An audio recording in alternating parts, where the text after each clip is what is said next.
예, 다 같이 기도 드리시겠습니다. 거룩하신 하나님, 하나님의 이름을 찬미합니다. 설 명절로 가족과 함께 시간을 보내다가 오늘 다시 예배의 자리로 불러주시고 하나님의 자녀로 한 교회에서 함께 예배 드릴 수 있도록 해주셔서 감사드립니다. 하나님, 우리의 삶을 되돌아봅니다. 마음 한켠에 선을 행하려 하는 마음이 있으나 우리의 생각과 마음이 악으로 기울고 있음을 주여 고백합니다. 일상의 필요와 주위에 부추기는 것에 우리의 생각과 마음이 빼앗겨 세상 염려와 걱정으로 가득 찬 것을 주여 고백합니다.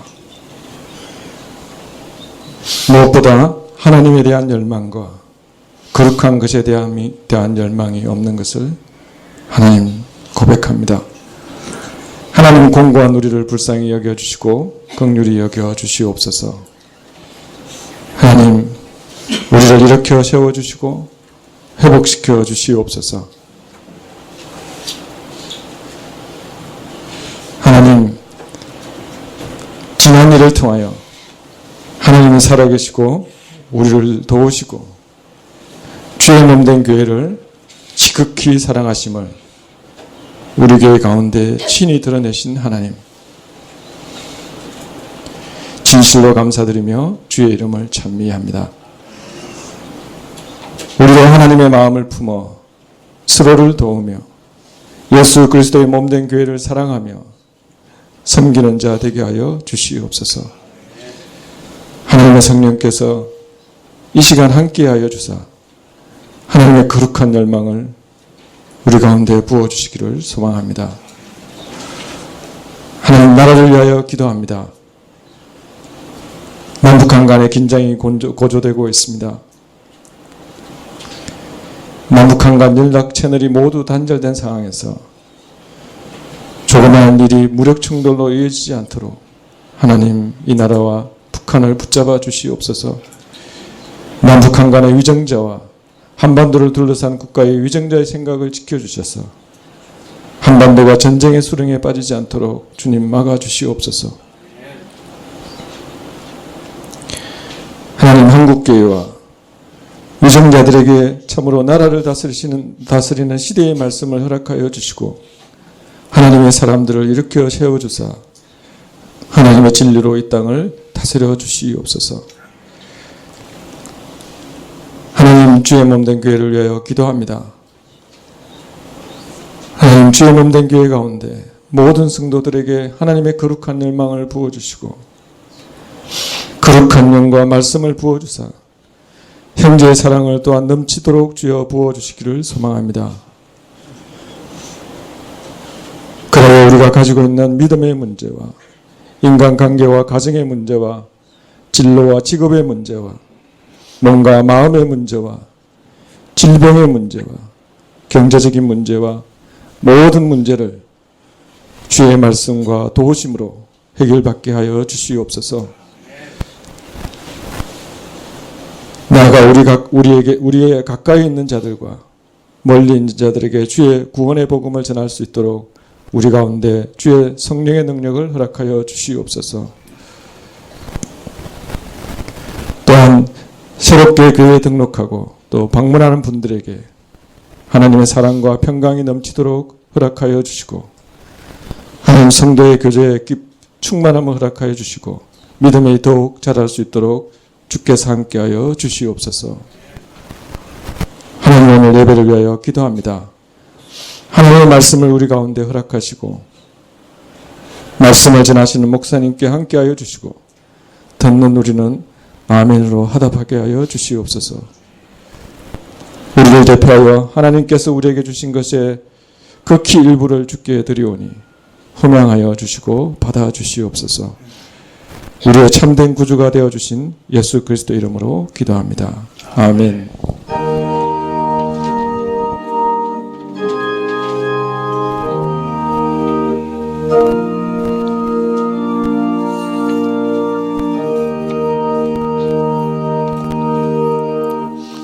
말씀은 마태복음 12장 1절부터 6절까지 말씀입니다. 마태복음 12장 1절부터 6절까지 말씀입니다.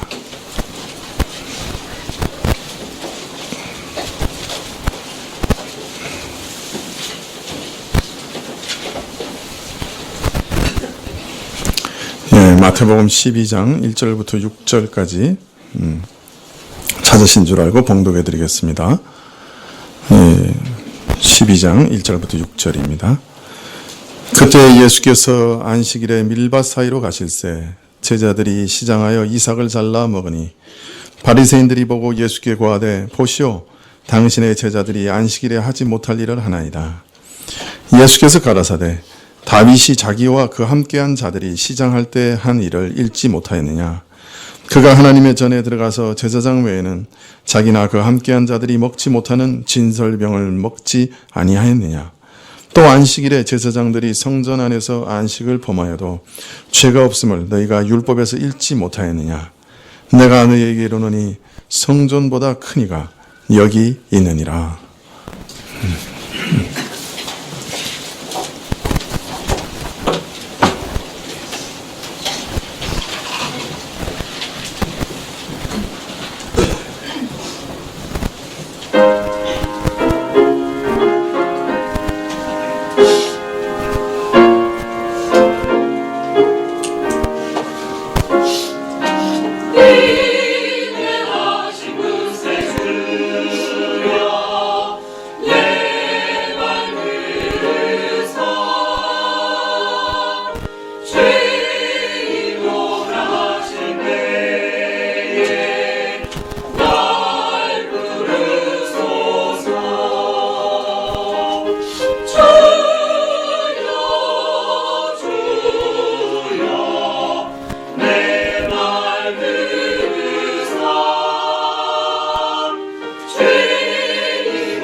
꺼버리시죠.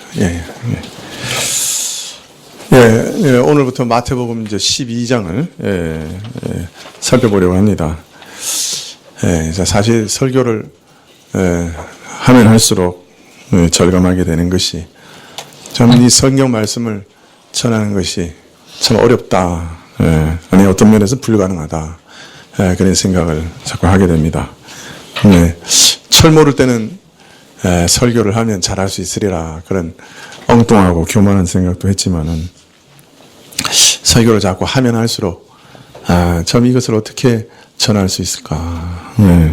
어떻게 이 성경에 계시된 하나님의 영광을 그 참 아주 지극히 일부분이라도 어떻게 전할 수 있을까?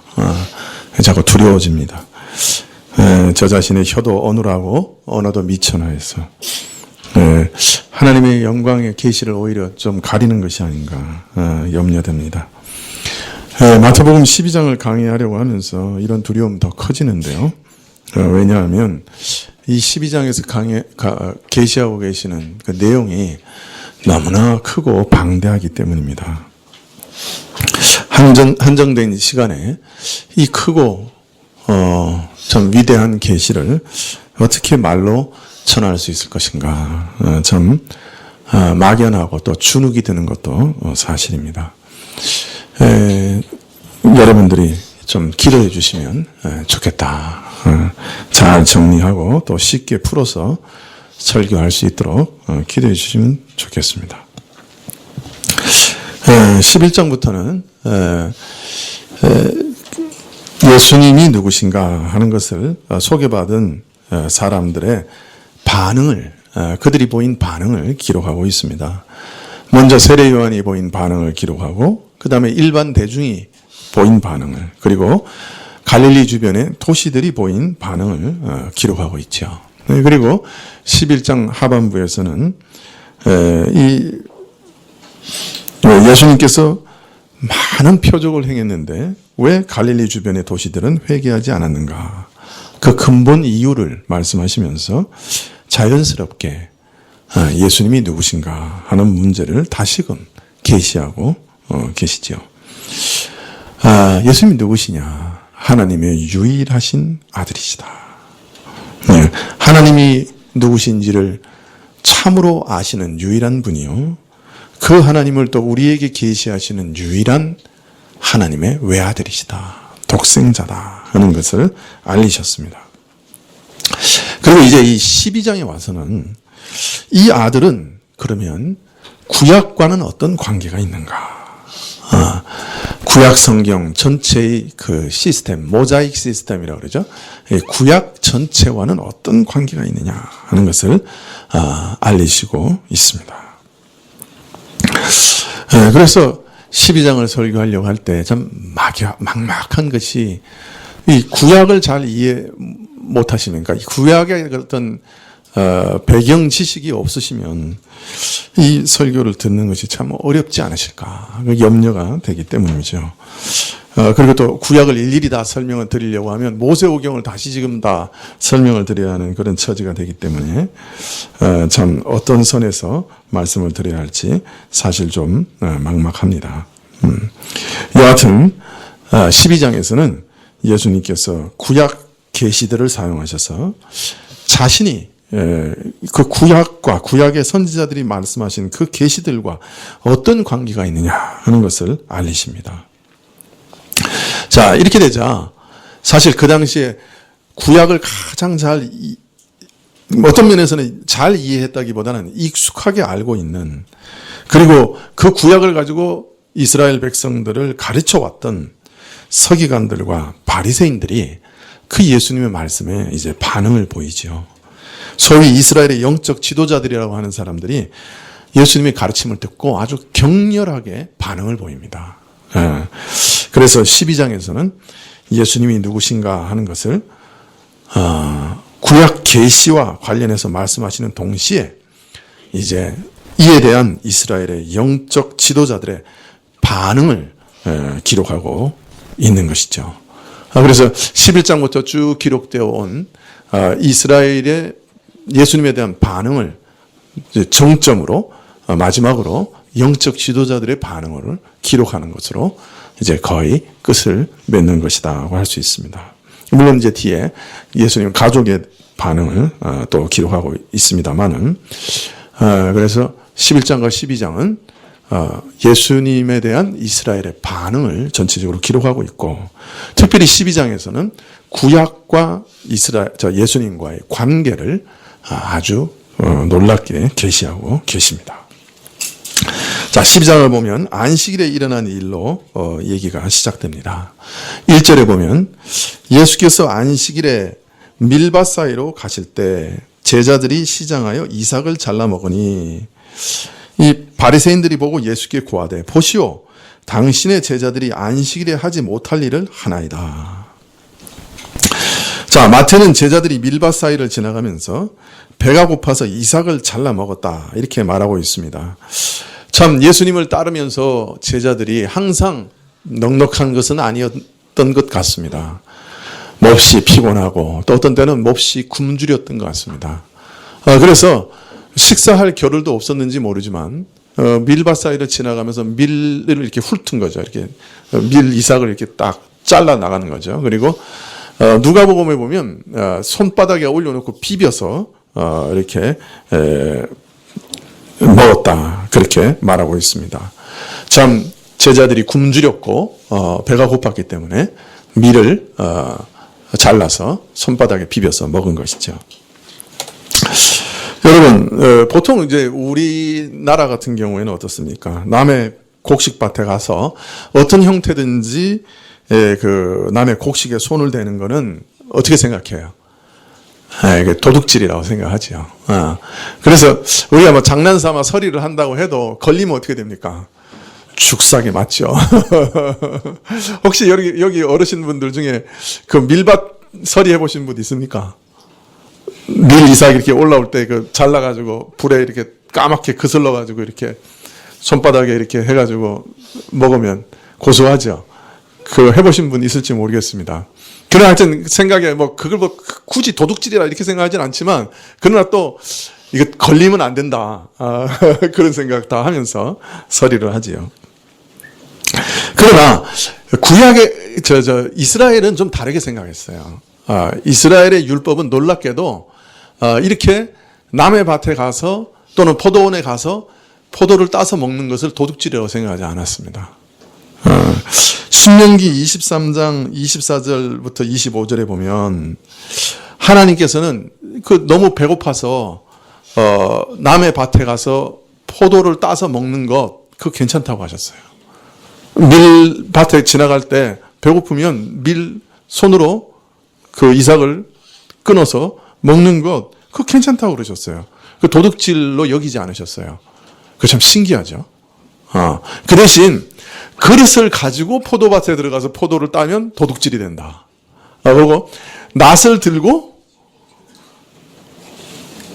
밀을 베면 그건 도둑질이 된다. 이렇게 정해놓으셨어요.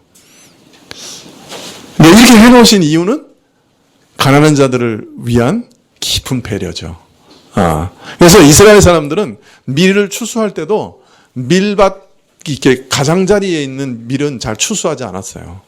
가난한 자들이 와서 그걸 훑어서 가져갈 수 있도록 늘 남겨놨어요. 심지어는 포도원에 그릇이나 자루만 들고 가지 않고 포도밭에 들어가서 배고플 때 마음껏 포도를 따서 먹는 것, 그걸 도둑질이라고 여기지 않으셨어요. 그러니까 참 하나님이 가난한 자들을 얼마나 긍휼히 여기시고 율법 가운데 배려하셨는가 하는 것을 우리가 여기서도 발견할 수 있습니다. 그래서 지금 이스라엘 예수님의 제자들이 밀밭을 지나가면서 이렇게 밀을 잘라서 먹은 것은 그 도둑질이 아니고 죄가 아닌 거예요. 어떤 면에서 합법적인 행동이었어요. 자, 그런데 이 제자들의 이런 행동을 바리새인들이 강력하게 비난하고 항의했던 것은 그 행위가 아니라 그 행위를 언제 했기 때문에 안식일에 행했기 때문에 지금 비난하고 있는 거예요. 이제 우리 같은 경우에는 도둑질을 했다고 비난할 것 같은데 그건 아니고 그거는 합법적인 행동이지만 그것을 안식일에 행했기 때문에 이건 잘못됐다고 비난하고 있는 거죠. 그래서 바리새인들이 이런 일을 안식일에 합당치 않은 일이라 하고 지금 예수님께 항의하는 거죠. 사실 제자들이 행한 일을 항의하지만 누구를 지금 비난하고 있는 거예요? 예수님 비난하는 것이죠. 당신이 어떻게 가르쳤길래 안식일에 하지 못할 일을 제자들이 하게 하느냐? 라고 신란하고 있는 것이죠. 십계명에 보면 제4계명이 안식일 계명이죠. 안식일을 기억하고 거룩하게 지켜라. 이제 그렇게 말씀하시는데요. 그러면서 출애굽기 20장 10절에 보면 제7일은 너희 하나님 여호와의 안식일인즉 너나 내 아들이나 내 딸이나 내 남종이나 내 여종이나 내 육축이나 내 문 안에 유하는 객이라도 아무 일도 하지 마라. 그렇게 얘기하십니다. 그리고 이 말씀을, 이런 명령을 하시는 이유에 대해서 11절에 말씀하시기를, 이는 엿새 동안에 나 여호와가 하늘과 땅과 바다와 그 가운데 모든 것을 만들고 제7일에 쉬었습니다. 그러므로 나 여호와가 안식일을 복되게 하여 그날을 거룩하게 하였느니라. 하나님께서 안식을 지키라 하시면서 그 이유를 드시기를, 하나님께서 엿새 동안 모든 만물을 만드신 후에 제7일에 안식하셨기 때문이다. 그렇게 말씀하십니다. 자, 그러면서 애굽에서 노예로 살았던 이스라엘을 구원해 내시고 이제 자기 백성으로 삼으신 후에 이 백성에게 십계명을 주시면서 제7일에 안식하라 이렇게 말씀하시면서, 내가 너에게 이 안식일을 명령하는 이유는 6일 동안 모든 만물을 창조한 후에 7일째 안식했기 때문이다. 이렇게 얘기하고 계세요. 그 말은 이 이스라엘 백성을 하나님의 백성으로 삼으신 이후에 저들을, 너는 내 백성, 나는 너희 하나님이 되고 너는 내 백성이 되리라 하신 이 언약이 사실은 하나님께서 제7일에 안식하셨던 일과 깊은 관련이 있다 하는 것을 알리시려고 했던 것이죠.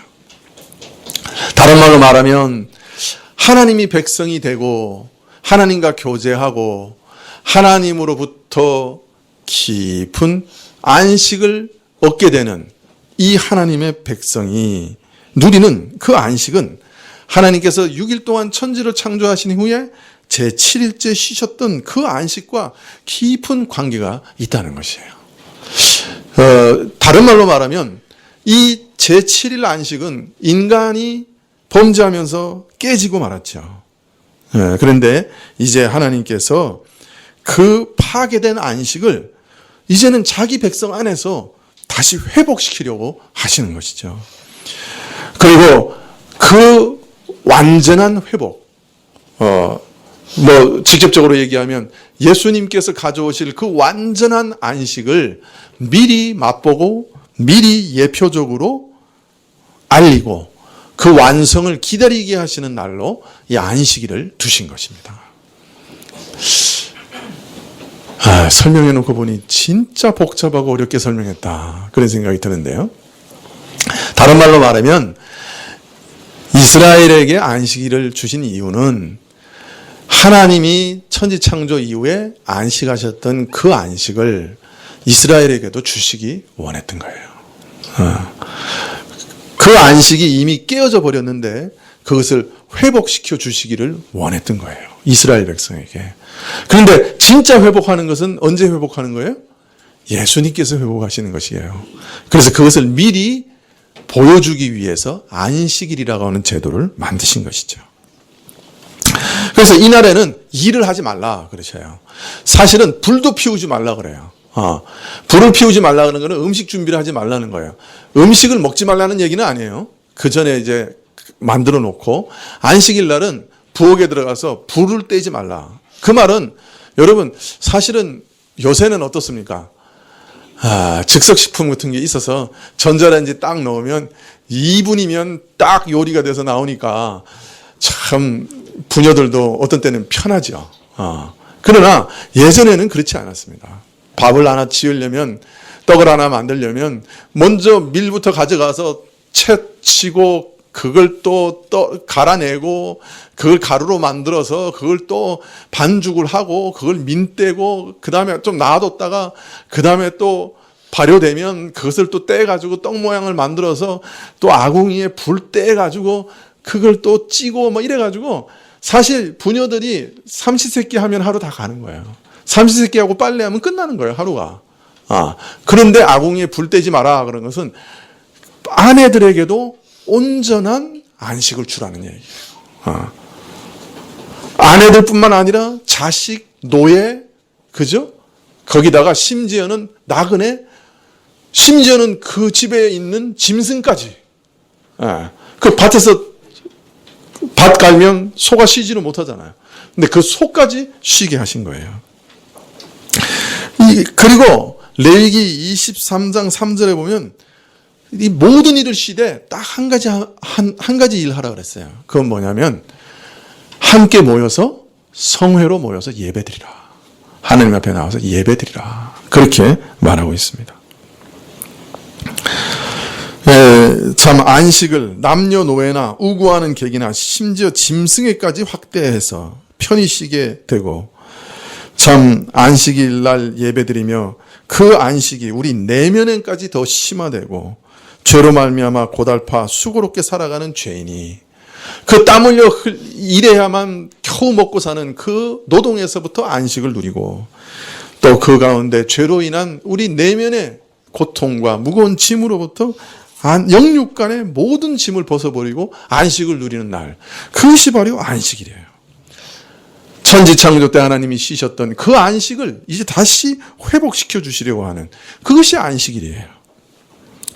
그래서 영육간의 안식을 주시기 위해 모든 일을 쉬고 그러나 내 앞에 나와 예배드리고 그로 인해 나의 영혼, 내가 주는 영혼의 평안과 안식을 누려라. 이게 안식일의 원래 모습이었어요. 그래서 참 안식일은 예수님이 가져오신 참된 안식의 그림자였어요. 이제 예수님께서 오셔서 죄인들을 온전히 회복시켜 주시고 안식을 주시는 때가 이제 이른 것이죠. 실체가 오신 것이죠. 그래서 예수님께서 수고하고 무거운 짐진 자들아 다 내게로 오라. 내가 너희를 쉬게 하리라. 이렇게 선언하셨는데 이 놀라운 선언은 바로 내가 그 안식을 가져왔다. 구약에서 그렇게 오랫동안 기다렸던 안식일을 통해 예표되었던 바로 그 안식을 내가 실체적으로 가져왔다 하는 선언이기도 한 거예요. 얼마나 놀라운 선언인지 모르죠. 그래서 마태복음에서 바로 이 놀라운 선언이 나오자마자 안식일에 대한 얘기가 나오는 것은 너무나 자연스러운 얘기죠. 예수님께서 내가 바로 안식일의 주인이다 선포하신 후에 내가 바로 그 안식을 주는 사람이다 선포하신 후에 그 안식일에 대한 얘기가 나오는 것은 당연한 일이라 할 수 있겠습니다. 자, 그런데 문제는 세월이 흐르면서 이 안식일의 계명의 본래 뜻이 점점 변질됩니다. 이 날에 영육간에 쉬게 하시고 안식을 풍성하게 누리게 하시려고 하시는 그 적극적이고 긍정적인 의미는 어느 순간에 사라져버리고 이 날은 일하지 말아야 된다 하는 그 일만이, 그 오해만이 자리 잡기 시작한 거예요.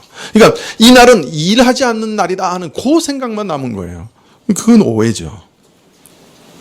이러한 생각에 집착하고 얽매인 결과 우리가 잘 아는 대로 유대인들은 안식일의 계명을 철저히 지키기 위해서 세세한 규칙을 수도 없이 만들어냈습니다. 안식일 중에는 몇 리 이상 길을 걸어가면 안 된다 이런 걸 정했어요. 심지어는 여인들이 머리에 댕기를 하는 것은 가능하고 손에 뭘 들고 다녀서는 안 된다. 안식일 날. 심지어는 그 전날 누구에게 바늘을 빌려줬다가 바늘 실 꽂아서 쓰는 바늘을 빌려줬다가 안식일 날 그 바늘을 다시 찾아오는 것도 일이 된다. 그래서 그거 안 된다. 바늘도 들고 다니면 안 된다. 그렇게 생각을 했어요.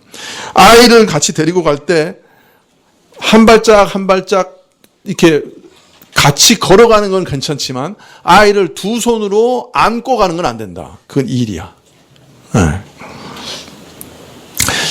물건을 주고 이웃집에 줄 때 손이 담을 넘어가면 그건 일이 된다. 글자를 쓰면 두 글자 이상을 쓰면 안 된다. 지난번에 제가 제 이름은 쓸 수 있다고 얘기했는데 이번에 살펴보니까 제 이름도 못 쓰더라고요. 두 글자 이상이야.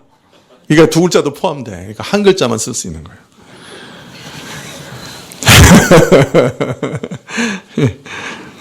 여러분, 지금도 이 이스라엘 사람들이 이런 것 지켜요. 그래서 제가 아는 그 히브리 대학에서 그 유학했던 어떤 그 학자가 교수님이 얘기해 주시는데 자기가 안식일만 되면 인기 절정이래. 어떤 사람이 이제 아파트에 히터를 틀어놨다가 안식일이 되면 못 끄는 거예요. 끄면 일이야. 그럼 자기를 부른대. 근데 이제 문제는 이거 히터 꺼주세요. 그러면 그게 일이야. 그래서 그렇게는 못 말한다는 거야. 그럼 이렇게 얘기한대. 아, 박 교수님, 몹시 덥지요? 몹시 덥지요? 좀 이상하지요? 그럼 이제 알아서 꺼주는 거예요. 누가 이제 그 안식일이 그 밤에 그 해질녘 무렵에 딱 시작하잖아요. 그 이제 그 차를 타고 오다가 헤드라이트를 켜고 이제 온 거예요. 근데 안식일이 딱 시작됐어. 그러면 끄면 일이야. 그 헤드라이트를 켜놓고 이렇게 차를 그 문 잠가놓고 우리도 종종 나오잖아요. 나중에 헤드라이트 가서 꺼야 되는데 가서 안식일이 시작됐으니까 끄면 일이야. 그러면 누가 해? 박 교수 부르는 거지. 교수님, 차가 좀 뭐가 이상하지요? 꺼라 그러면 일이 된대. 그래서 자기가 안식일 날은 인기 최고 짱이었다고. 그 말은 니는 안식일 지키지 말고 죽어라는 거지.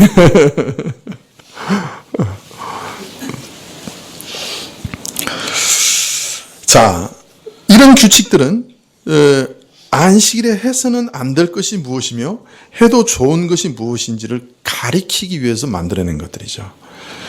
그래서 이 규칙들이 한결같이 주목하고 있는 것은 어떤 것이 일이냐, 어떤 것은 일이 아니냐, 그걸 가늠하는 것이 목적이었어요. 누가가 제자들이 이삭을 손으로 비비어 먹었다 하는 사실을 굳이 밝히신 것에 대해서 어떤 분들이 해석하시기를, 이삭을 자른 행위는 수확하는 행위요, 손으로 그 알곡을 비빈 것은 뭐요? 탈곡하는 행위이니 수확과 탈곡한 죄가 있다. 이렇게 바리새인들이 생각했다는 것이죠. 네. 제자들이 이삭을 잘라 먹은 것을 보고 어떤 규칙을 적용해서 저들이 안식일에 하지 못할 일을 했다고 판단했는지 성경에서 명백하게 알 길은 없지만, 분명한 것은 바리새인의 규칙에 따르면 제자들의 행위가 안식일에 하기 합당하지 않는 그런 일을 한 것 같다, 그렇게 볼 수 있습니다. 예수님께서는 이 바리새인들의 항의에 대해서 답하시면서 이것을 기회로 삼아 자신이 누구신가 하는 것을 사실 드러내고 계십니다. 마태복음 12장 3절에 보면 예수께서 가라사대 다윗이 자기와 그 함께한 자들이 시장할 때 한 일을 읽지 못하였느냐. 그가 하나님의 전에 들어가서 제사장 외에는 자기나 그 함께한 자들이 먹지 못하는 진설병을 먹지 아니하였느냐. 이 사건은 이제 구약에 대해서 좀 지식이 있으셔야 되는데요.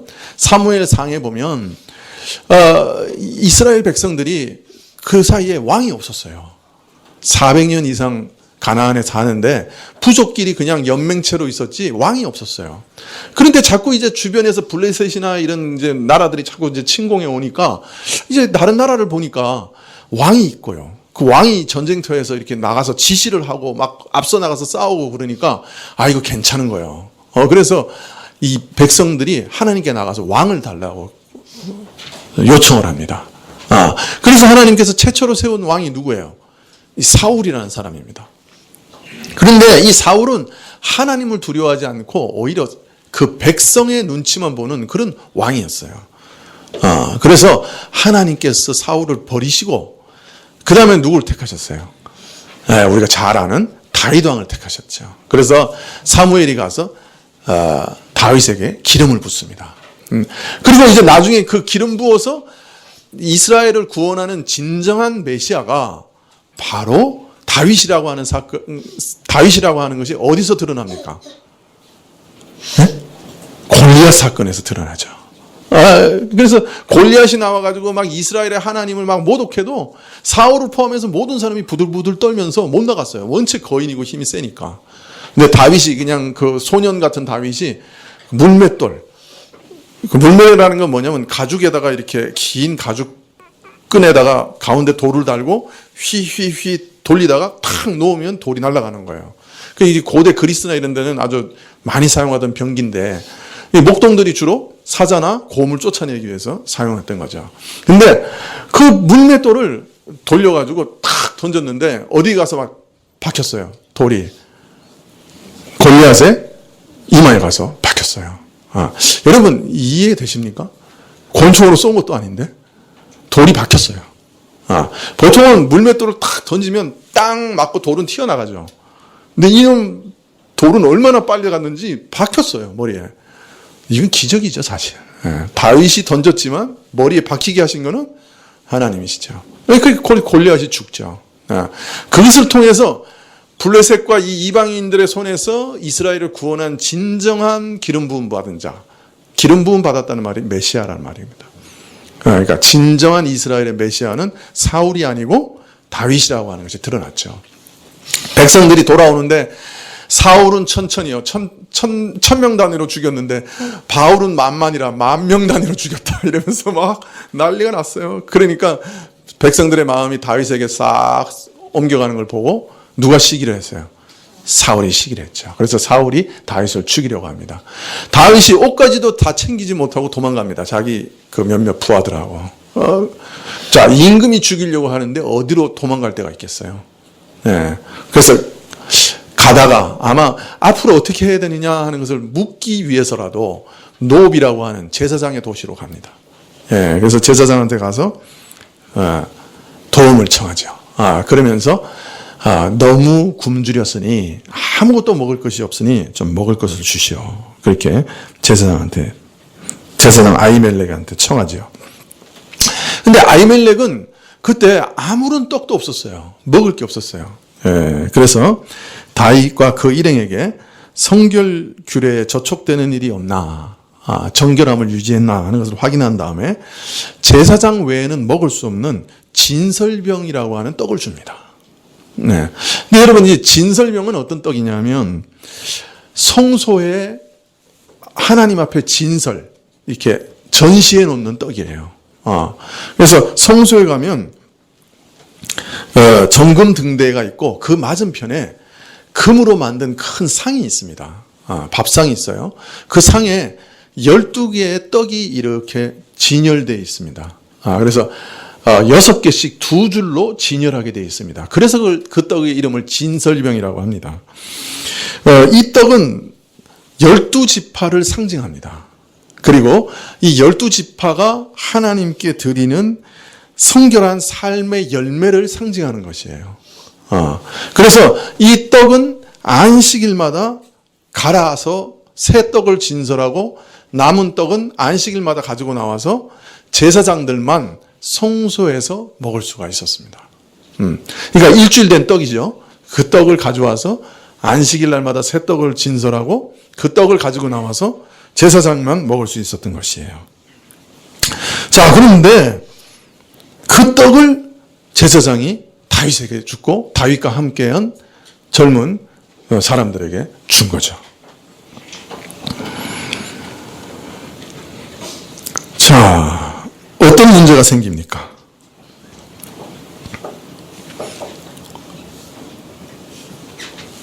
사울에게 억울하게 쫓겨서 생명의 위협을 받는 가운데 굶주림을 면하기 위해 안식일에 제사장을 찾아간 것 같아요.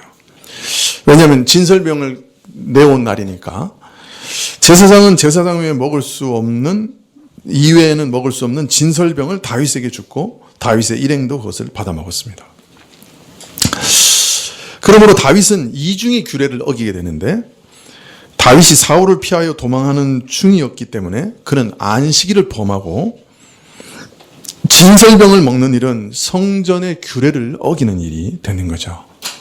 왜냐하면 제사장만 먹을 수 있는 거니까. 지금 다윗은 이중의 죄를 범한 것이 됩니다. 자, 그런데 예수님께서는 사울을 피해서 도망하는 다윗이 왕의 미움을 샀으니 누구에게도 가서 도움을 청할 수 없는 그 막막한 때에 안식일임에도 하나님의 성소로 찾아간 일이나 또한 대제사장 아히멜렉이 제사장들 외에는 먹지 못하는 진설병을 이 배고픈 사람들을 위해 내어주었고 다윗과 그와 함께한 자들이 이것을 먹은 일이나 이 둘 다 가능한 일이라는 거예요. 옳은 일이라는 거예요. 너희가 그 사례를 잘 알고 있지 않느냐. 그것을 너희도 옳은 일이라고 생각하고 있지 않느냐. 그렇게 말씀하고 계시는 거예요. 분명히 규례를 따져서 생각하면 안식일 날 이동하지 말아야 되는데 많은 거리를 도망을 왔어요. 놉까지. 그리고 안식일 제사상 외에는 먹을 수 없는 떡을 다윗이 먹은 거예요. 그러니까 성전 규례를 어긴 거죠. 그런데 그게 가능한 일이라고 지금 말씀하고 있는 거예요. 그러면서 내 제자들도 지금 이 안식일이지만 이 밀을 먹을 수 있다. 이렇게 얘기하고 계시는 거예요. 그럼 어떤 의미가 거기 담겨 있을까요? 이런 말씀은 언뜻 굶주림 등 불가항력적인 경우에는 안식일 계명에 구애받지 않아도 되고 그냥 긍휼이 필요한 때는 안식일 규례와 상관없이 배고픈 자에게 먹일 수 있다. 이런 뜻으로 오해하기 쉽습니다. 그러나 예수님께서는 지극히 작은 계명이라도 가볍게 여기지 말라고 계속해서 누누이 가르치고 계시죠. 자, 그런데 분명 안식일 규례를 어기고 성수의 규례를 어긴 것 같은데 왜 이런 일이 가능하다? 이것이 정당한 일이라고 말씀하시는가? 그게 문제입니다. 예수님께서는 그 다음 말씀을 통해 이것이 어떻게 가능할 수 있느냐 하는 것을 설명하고 있습니다. 5절에 보면 또 안식일에 제사장들이 성전 안에서 안식을 범하여도 죄가 없음을 너희가 율법에서 읽지 못하느냐. 제사장들은 안식일에도 번제를 드립니다. 그 번제를 드리려면 소를 잡고 각을 뜨고 내장을 꺼내고 그래서 그것을 번제단에 올리고 불을 태워야죠. 일을 할 수밖에 없어요. 소를 잡고 사지를 이렇게 벌리고 내장을 꺼내고 일할 수밖에 없어요. 근데 안식일에도 상번제를 드리도록 되어 있습니다. 상번제는 뭐냐면 아침과 저녁에 항상 드리는 번제예요. 이것은 1년 내내 드리는 번제입니다. 그래서 상번제예요. 항상 드리는 번제라 그래서. 그래서 상번제를 드리게 되어 있습니다. 아침에 소 하나를 번제로 드리고 저녁에 소 하나를 번제로 드리게 되어 있는 거죠. 그런데 안식일 날은 하나님께서 민수기 28장 9절 이하에 보면 안식일에는 1년 되고 흠없는 수양 둘과 고운 가루 에바 10분지 2에 기름 섞은 소제와 그 전제를 드릴 것이니 이는 매 안식일의 번제라. 이는 상번제와 그 전제 외에 드리는 것이다. 다른 말로 하면 상번제가 소 2마리 드리는 거잖아요. 아침에 드리고 저녁에 드리고. 그런데 안식일 날은 몇 마리 더 드려야 되냐? 2마리를 더 드려야 되는 거예요. 그러니까 안식일 날 제사장은 안식하는 거야 아니면 평소보다 일을 더 하는 거예요? 평소보다 일을 2배 하는 거예요. 자, 이게 왜 그런데 이게 안식일 규례에 저촉되지 않느냐 말이에요. 안식일 날은 일을 원래 쉬는 날이잖아요. 그런데 안식일 날도 제사장은 일을 해야 돼. 그런데 그것도 보통 때보다 2배를 해야 돼. 보통 때는 2마리 드리는데 안식일 날은 4마리 드려야 돼. 그런데 제사장이 성전에서 이 제사 드리는 것은 안식일 규례를 어기는 게 아니라는 거예요. 제사장 일에는 적용되지 않는다는 거예요. 안식일 규례가. 왜 그러냐? 이 제사장의 하는 일의 성격이 매우 특이하기 때문에 그렇습니다. 바로 제사장이 이 안식일 날 열심히 제사 드리는 이유는 뭐예요? 바로 그 백성들에게 안식을 주기 위해서 그렇게 하는 거예요. 안식일 날 성전에 나와서 예배드리고 안식일 날 하나님 앞에 찬양드리고 안식일 날 제사장을 통해서 하나님 말씀을 듣고 그러면서 함께 제사 드릴 때 하나님께서는 또 그 제사장을 통해서 하나님의 축복을 선언하시죠. 민수기 6장 24절 이하에 보면 이 제사장이 선언하는 축복의 내용이 나옵니다. 여호와는 내게 복을 주시고 너를 지키시기를 원하며 여호와는 그 얼굴로 내게 비추사 은혜 베푸시기를 원하며 여호와는 그 얼굴을 내게 향하여 드사 평강 주시기를 원하노라. 이 제사장이 뭘 선포하고 있는 거예요? 바로 하나님이 주시는 평강 그리고 안식을 선포하게 돼 있었어요. 그러니까 제사장이 이렇게 2배로 안식일 날 일하는 이유는 백성들의 안식을 위해서 열심히 일하고 그 제사장의 섬김을 통해 하나님의 축복을 선포하고 백성들이 그 하나님의 축복 가운데서 참된 안식을 누리게 하셨던 것이죠. 자, 그래서 제사장은 그 백성으로 하여금 안식을 누리게 하는 일을 하는 자였습니다. 이것은 완전한 대제사장이신 그리스도의 경우도 마찬가지죠. 내게로 오라, 내가 너희를 쉬게 하리라. 수고하고 무거운 짐진 자들아 다 내게로 오라, 내가 너희를 쉬게 하리라. 참된 대제사장으로 하나님의 복과 안식을 내가 너에게 주리라. 이것이 예수님의 일이었습니다. 그리고 제사장이 안식일날 2배나 일했다 하는 말은 제사장을 통해 베풀어지는 하나님의 안식이 이날에는 참으로 풍성하게 놀랍게 베풀어진 날이었다 하는 것을 증거하신 것이죠. 자, 근데 여기서 제사장의 예를 드신 것은 제사장이 성전에서 섬김을 통해 하나님의 안식을 이스라엘에게 베푸신 일에 있어서는 일하지 말라는 계명의 구애를 받지 않았지 않느냐. 이 말은 다른 말로는 뭐가 되는 거예요? 지금 내가 누구냐 하는 거예요. 내가 바로 참된 대제사장인, 참된 왕인, 참된 메시아인 내가 지금 왕 같은 제사장인 내 제자들과 함께 안식의 일을 위해서 지금 일하고 있지 않느냐. 성전에서 제사장들이 안식일날 2배를 일했지만 그것은 안식일의 규례를 어기는 게 아니지 않느냐. 하나님이 주시는 참된 안식을 백성에게 주기 위해서 2배로 일했다면 지금 참된 대제사장이신 그리스도께서 베푸시는 안식의 사역에 동참하도록 부르심을 받은 제자들이 이 안식의 복음을 전파하기 위해서 이렇게 지금 일하고 있는데, 이것이 너희가 스스로 만들어 놓은 안식일 규례에 얽매이지 않고 먼 거리를 여행했거나 굶주림을 면하기 위해 이삭을 잘라 먹었는데 그것이 무슨 잘못이 되겠느냐. 무슨 말인지 이해가 되시죠? 성전에서 제사장이 안식을 주기 위해서 2배나 일해도 안식일 규례가 어긋나지 않은 것처럼 참된 대제사장이시고 뒤에 말씀하시지만 참된 성전이신 예수님 안에서 그 예수님의 안식을 전파하기 위해 수고하는 내 제자들이 안식일 규례에 얽매일 필요가 있겠느냐. 더욱이 하나님이 주신 것도 아니고 니들이 만들어 놓은 그 사적인 안식일 규례에 얽매일 이유가 있는지 너희가 한번 생각해 봐라. 그렇게 말씀하신 것이죠. 그러니까 여기서 안식일 규례를 말씀하시면서도 진짜 말씀하시고 있는 건 뭐예요? 예수님이 누구시냐 하는 걸 얘기하는 것이죠. 그래서 6절에 뭐라고 얘기하셨어요? 내가 바로 성전보다 더 큰 사람이다. 더 큰 이다. 내가 더 성전보다 크다. 이렇게 말씀하신 것이죠. 자, 이제 마지막으로. 자, 이런 내용은 다윗에게도 적용이 돼요.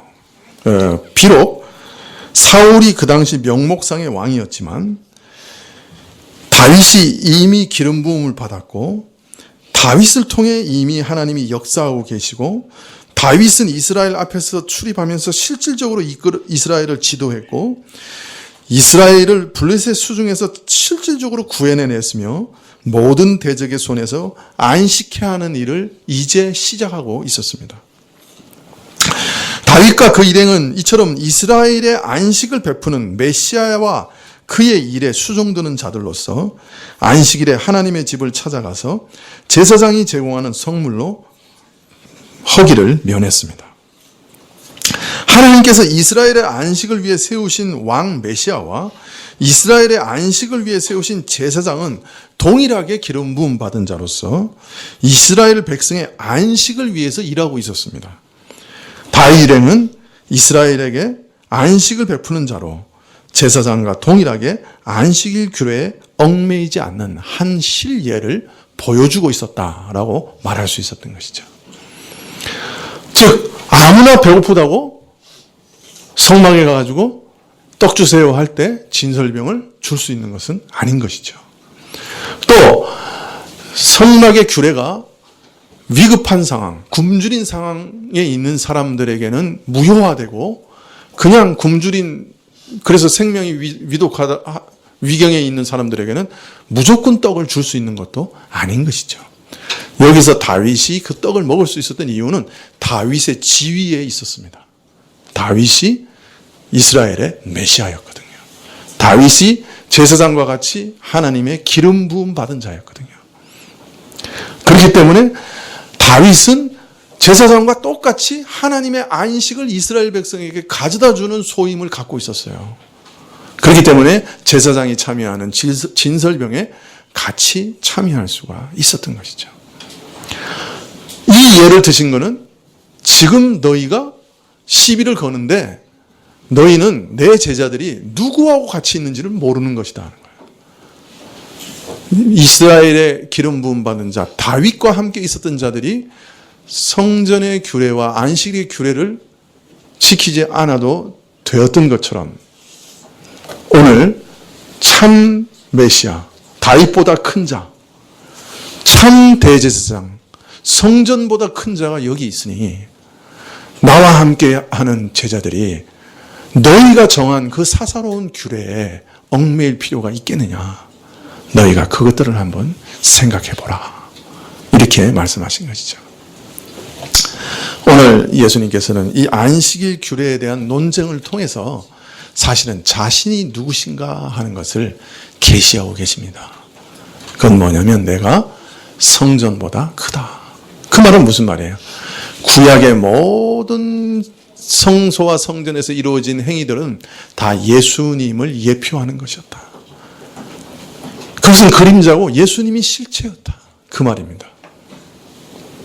그래서 구약의 제사 지내는 것 제사, 그 다음에 제사장들이 모든 그 성막에서 행했던 모든 일들, 성막 자체까지도 사실은 예수님을 보여주시는, 예표하는 그런 것이었고, 그림자였고, 예수님이 실체라는 거예요. 그래서 돌로 지어진 그 성전과 비교한다면 예수님은 그 성전보다도 더 크신 분이다. 그렇게 말씀하는 거죠.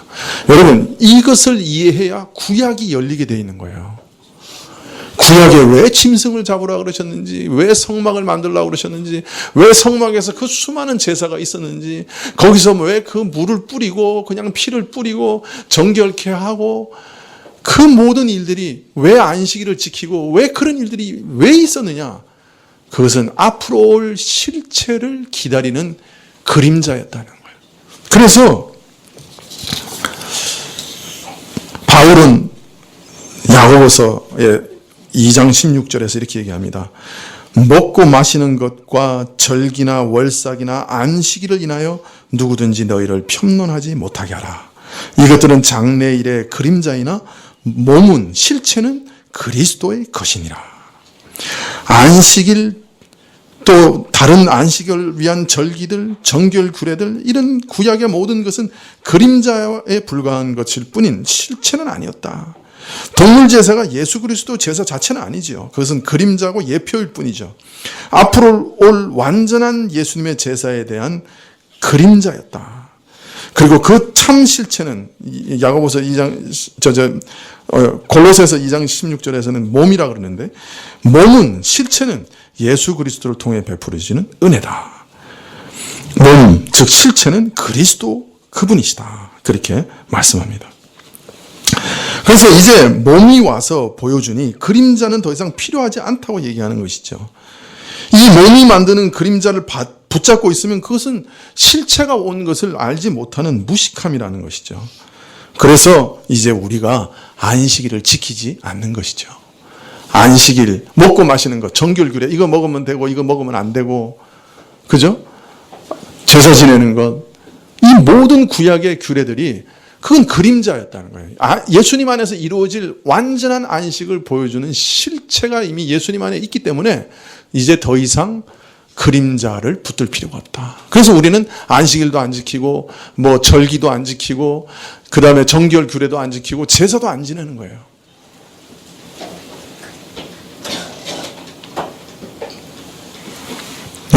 안식일과 주일의 관계에 대해서는 조금 더 말씀드릴 것이 있겠지만, 그러나 원칙적으로 예수님은 성전보다 더 크시니, 그래서 성전에서 행하던 모든 일들을 이제는 완성하시는 이. 그래서 이제는 성전이 더 이상 이 지상에 필요가 없는 거죠. 그래서 예수님 말씀하셨죠. 이 성전을 사흘 헐라 그러면 내가 사흘 만에 다시 지으리라. 이 성전을 헐라 사흘 만에 내가 다시 지으리라. 참된 성전이신 예수님 자신의 부활을 그렇게 말씀하셨던 것이죠. 예, 오늘 참 어려운 말씀 드렸습니다. 그러나 예수님께서는 바리새인의 그 안식일 논쟁을 통해 사실은 내가 누구냐, 내 제자들과 나는 누구냐, 구약의 다윗 왕보다 더 큰 자요, 참된 메시아요, 구약의 모든 제사장보다 대제사장들보다 더 큰 자요, 심지어는 그 제사장들이 행했던 모든 성전의 의식과 성전 자체보다 더 큰 자, 바로 그 실체가 바로 나다라고 선언하셨던 겁니다. 우리가 믿는 예수님은 이런 분이십니다. 히브리서에는 그래서 우리가 대제사장이신 예수를 바라보자 그렇게 얘기합니다. 다른 것을 의지하지 말고 다른 것을 바라보지 말고 오직 이 대제사장만 바라보자, 그렇게 계속 말씀하시는 겁니다. 기도하시겠습니다.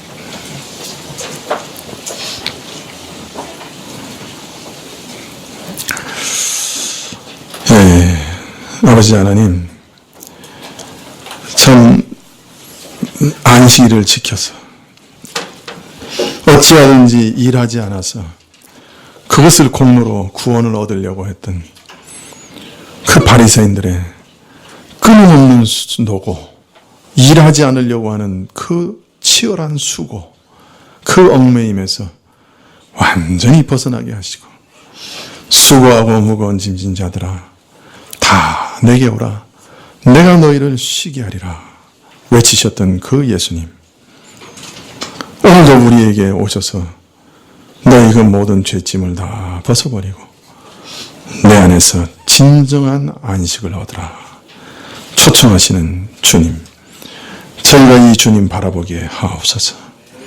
주님께 우리 영혼을 맡기게 하옵소서. 예수님의 이름으로 기도합나이다. 아멘. 103장 찬송하시겠습니다.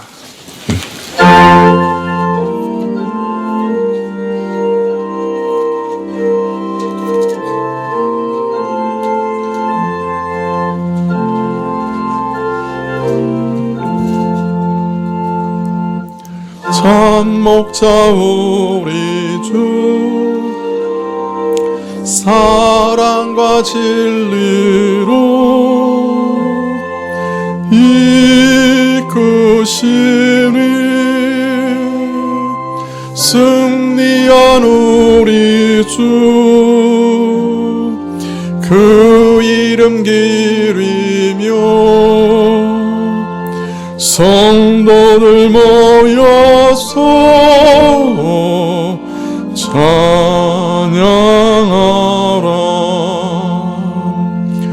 거룩한 우리 주 능력의 참 말씀 평화의 왕 자기를 낮추사 우리를 죄에서 구하여 주시고 살리신다. 우리의 인도자 목자가 되시니 참 구주라. 예수는 참 구주. 그 말씀 가지고 우리를 이끄사 힘 주신다. 이제와 영원히 즐거운 노래로 주를 찬양. 주님의 온 교회 거룩한 우리들 우리 왕 예수를 찬양하라.